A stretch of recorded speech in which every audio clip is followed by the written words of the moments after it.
So we're going to debunk all the lies of Patrick Bet-David because some of the videos they didn't go through everything. So that's what we're going to do today. So here's the irony of what happened at Bondi Beach yesterday in Australia when two Muslim terrorists killed 15 innocent men and women ages 10 to 87 years old with 42 hospitalized. And you know about the terrorist attack about Bondi Beach, and that's what he's talking about. Now, I think this is another planned attack, and we'll talk about this a little bit later. While a man named Ahmed Al-Ahmed, who happens to be Muslim at 43 years old, steps in, we've all seen the video, takes away the weapon, gets shot twice, is celebrated as a hero, which he ought to be. You know what the irony is? The irony is even one good, peaceful Muslim man couldn't save the life of 15 innocent human beings celebrating Hanukkah, which is what they're religion. And you see how Patrick Bet-David, he's changing the story from a hero that saved the Jews to Muslims. They can't be trusted. They can't be trusted because this guy, he's just an isolated case. Is about from two Muslim jihadist extremists from killing them. So I don't care if 90% is peaceful. The 10% true believers jihadists that hate what America stands for, that hate the Western ideology, that hate us protecting women, us allowing women to vote, that hate the freedom of speech model that we have, that hate the Second Amendment model that we have, that hate the capitalistic society that we have. Now he's going through the oldest playbook, man. It's like this is 2000 again. You know, it's like the Iraq War. Is this guy? He's acting like George Bush. What is this rubbish? What is this, man? And we have to sit on the sidelines and be worried about being called Islamophobic. Really? I lived in Iran for 11 years and I saw what this was all about. 11 years as a child, guys. He's talking about from 0 to 11. And when he was 11 years old, as a kid, he left Iran. He's never been back. I don't think so.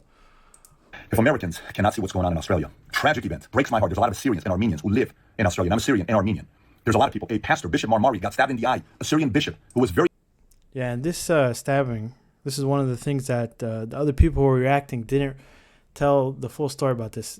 This thing that happened about Bishop Marmari when he was getting stabbed, the child was autistic, and it has been proven that he was set up by the Australian police, and we can see here in this video that explains it. Given the age of the individual, even though he was 13 at the time and then became 14, we put in place significant safeguards in terms of how the person was engaged. And again, noting all operational strategies in relation to this matter were jointly agreed through set processes and constructs of the JCT with Victoria Police and ASIO. And ultimately, as a result of our action, DPP agreed to the laying of 2 serious charges. And the court found that, in fact, it was the AFP that was radicalising the child. And I'll read you the conclusion. And the AFP is the Australian Federal Police. And he's saying right now that they were radicalising the child. From the magistrate. By its conduct in attempting to radicalise TC for the purposes of gaining evidence to prosecute TC for the offences with which he's been charged, the AFP has completely and inevitably undermined the therapeutic process initiated by TC's parents and the countering violent extremism to seek to help to engage TC in the therapeutic and rehabilitative process. The radicalisation was happening as a result of the actions of your own officers. Do you accept the magistrate's finding? Listen, we acknowledge the magistrate's finding, we accept the finding, but... You see that? You just said that right now. We accept the finding that they were radicalizing this autistic kid, autistic Muslim, that the parents... You know, he's going to explain. Radicalising the kids. Final question. You're radicalising a 13-year-old boy with autism. Has anyone been held to account? Have you been held to account? Okay. Has the undercover operatives been held to account? Has anyone been held to account for this? Final question. So just in relation to that question, it was not our position, not our intent to you did it. If you can let me finish the question, Senator. The person was on the path of radicalisation long before we became involved, long before Victoria Police came involved. It was the AFP who recommended he become a sniper and a suicide bomber. Senator, it was the AFP who put that in his mind. A 13-year-old boy with autism with an IQ of 71. Is anyone held to account for this? This obscene abuse of power and authority. So, Senator, that was not our intent and not our purpose. It's what you did. Senator, it wasn't our intent in terms of the actions. It's what you did. So in terms of you following up from that question, there's a range of reviews that are happening in relation to this matter. More than happy to come back before, as a matter of transparency and confidence, I'm more than happy to come back before this committee and take you through the You're here with no consequences. They're out there with no consequences. No one's ever held to account. We're going to move on. Senator Shoebridge, your time has expired. And nothing has happened. And we can see there that through the AFP's investigation, they found that they were radicalizing a 13-year-old autistic kid, okay? And he was the one that stabbed Bishop Marmari, okay? So Australia already had, this type of situation. Now it happened again. You understand? So that's why I think these people were also set up, and there's evidence also to prove that. But let's go back to the video. very much needed his voice during COVID, got stabbed in the eye by a Muslim boy at 19 years old. Here's a bishop that went to Gaza to pray for Gazan families. He went there with his church. A 19-year-old comes and stabs him in the eye, and he still forgave him because our religion of Christianity believes in that. We're supposed to sit in America, think it's okay with what's going on in Dearborn and Somalia, and Governor Tim Walz has the audacity to get up and say we're going to let even more. Did you hear what he said? He said, let's go back. He went there with his church. A 19-year-old comes and stabs him in the eye, and he still forgave him because our religion of Christianity believes in that. We're supposed to sit in America, think it's okay with what's going on in Dearborn and Somalia, and Governor Tim Walz has the audacity. He said, and Somalia, okay? He's talking about Minnesota, but he keeps saying Somalia. You're going to see it happen again. To get up and say we're going to let even more Somalians in after $1.5 billion was stolen from taxpayers over there. Really? They don't care. First of all, those people haven't been prosecuted. Okay, what they did was wrong. But Trump, he's been ripping off his own followers. He did a cryptocurrency scam, okay? He's looting the treasury. He's the richest president, not because of his businesses, but because of what he's doing to the government right now. Patrick Bet-David doesn't give a crap about the injustice. He doesn't care. He's just using it right now, and Trump is doing the same thing. They don't care that these scams are happening.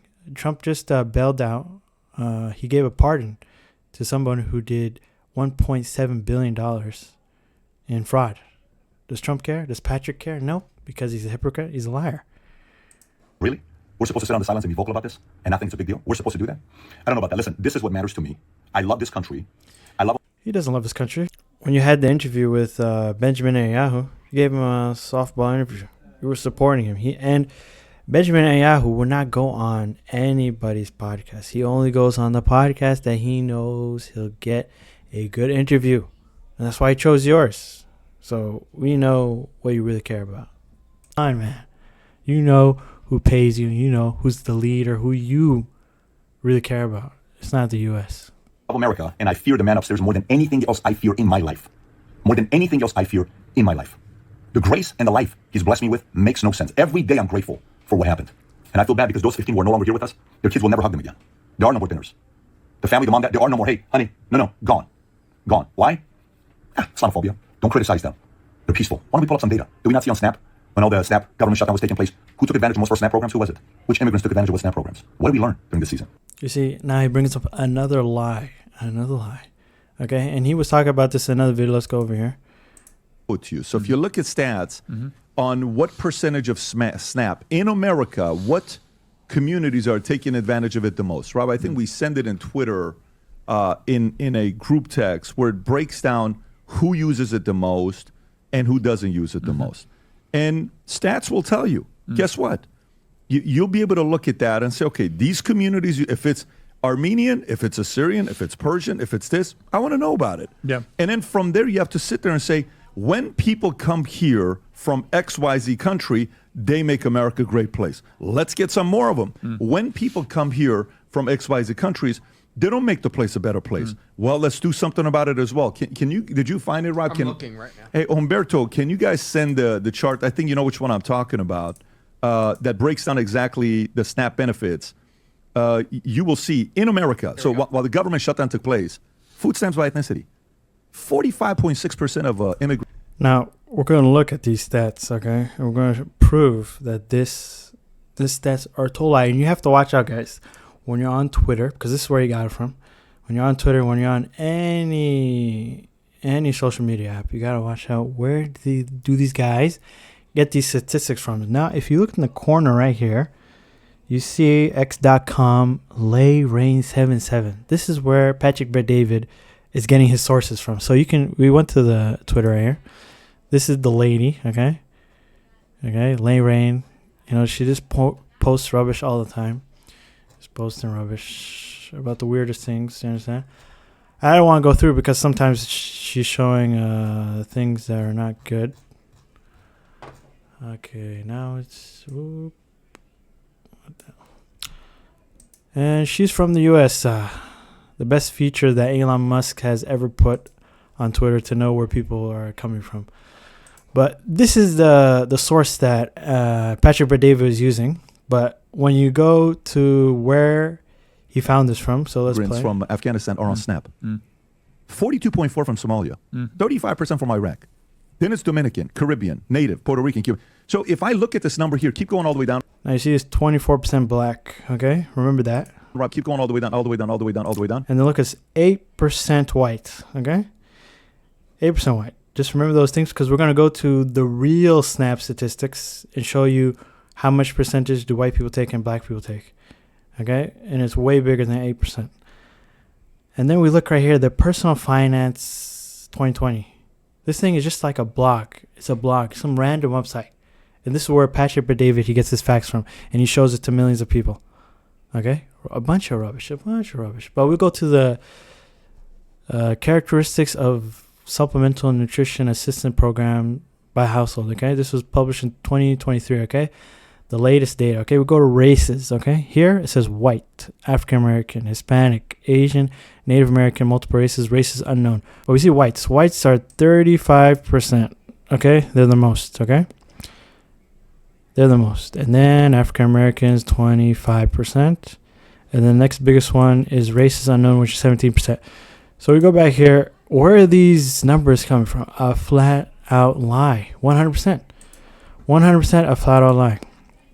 Now, what is this race unknown? So we go to the document here. We're going to find what races unknown means. Let's see here. Yeah. Okay.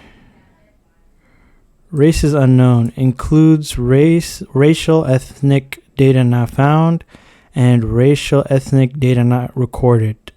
Okay, so that's what races unknown was. But going back to the top,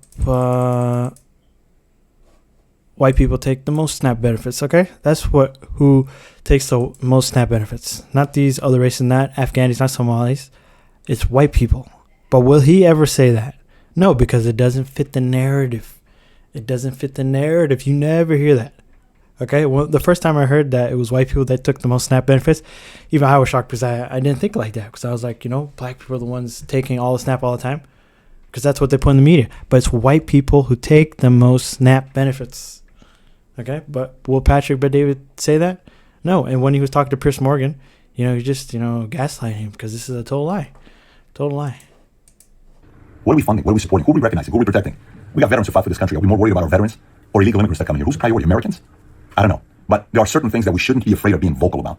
This is one of them. By the way, I don't care if you're Muslim, Sunni, Shia, Jew, 7-Day, Jehovah, 7-Day, LDS, Scientology. I don't care what you are. If you come into a community, you assimilate, you love America, you make it safer, you create jobs, you adjust to what the country standards are. Yeah, what are you doing, Patrick? You're selling hatred, selling fear, division between our communities because you know who your boss is. Okay? And that is not this country. You bring crime down, you bring all of that stuff, not good for you. And if you do that, I don't care where you come from. But also, if you pay attention to that data, and we see when they come in, what they do to Dearborn, what they do to Somalia, what they do to different communities. Look, he did again. He said, what they do to Somalia. You understand? He's supposed to try to say Minnesota, but he forgot. And you still sit there and you're like, nah, it's just not a big deal. Then you deserve everything you get. Because we learned what happened to Australia. Because the Prime Minister 90 days ago, stop being Islamophobic. He's Novak-phobic. He's more afraid of Novak not taking a vaccine than these guys that are coming in right now. Look what they're doing to their beautiful country. And a lot of Syrians and Armenians, like I said, that live in Australia. And you see what's going on to the UK. And look what's going on in Poland. They take nobody. Dominic Tarczynski, he said it at the parliament. He said it's zero. Lowest unemployment, lowest crime, lowest stabbing, lowest any of that. And they have the lowest population of taking refugees from Muslim countries out of any country in Europe. And they're crushing it. Maybe what we need to lean on is God and data. God and data. Maybe we need to look at God and data and make decisions based on that. Anyways, God bless everyone. Yeah, Patrick Bet-David, most of the time lying about the Muslims because his boss is someone else. It's not the USA. He's not thinking about the people in the US. He's just trying to make as much money as he can also. Don't forget about that. Okay? And if you like this video, go watch Sneeko educating Nick on the hijab. Okay? And see you next time. Assalamu alaikum wa rahmatullahi wa barakatuh.